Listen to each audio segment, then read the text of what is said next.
ఎర్రచందనం విలువ సంగతికి వస్తే ఈ ఎర్రచందనం చెట్లు ప్రపంచంలోనే చాలా అరుదైన జాతికి చెందినవి. వీటికి అంతర్జాతీయ మార్కెట్లో మంచి డిమాండ్ ఉందని అధికారులు, నిపుణులు చెబుతున్నారు. అయితే ఇంటర్నేషనల్ మార్కెట్లో డిమాండ్కి అనుగుణంగా ప్రతి సంవత్సరం ధర మారుతూ ఉంటుంది. ప్రస్తుతం A1 గ్రేడ్ ఎర్రచందనం కర్ర టన్ను 50 లక్షల వరకు ఉంటుంది. అసలు ఈ ఎర్రచందనం ఎందుకు వినియోగిస్తారంటే షాక్ అవ్వాల్సిందే. చైనా, జపాన్లలో వంటలలో వాడే పాత్రలు, గిన్నెలు కూడా ఎర్రచందనంతో చేసినవి వాడుతుంటారు. మ్యూజికల్ ఇన్స్ట్రుమెంట్స్ ను తయారు చేస్తారు. చైనా, జపాన్ తో పాటు రష్యా వాళ్ళు కూడా ఎర్రచందనాన్ని కొంటూ ఉంటున్నారు.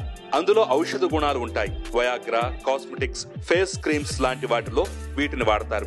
అల్సర్స్ ను తగ్గించే గుణం, కిడ్నీ సమస్యలు, రక్తాన్ని శుద్ధి చేయడం వంటి లక్షణాలు ఎర్రచందనంలో ఉంటాయి. ఎర్రచందనానికి ఇంత డిమాండ్ ఉండటం వల్లే దానికోసం ఈ రేంజ్ లో స్మగ్లింగ్ చేస్తున్నారు.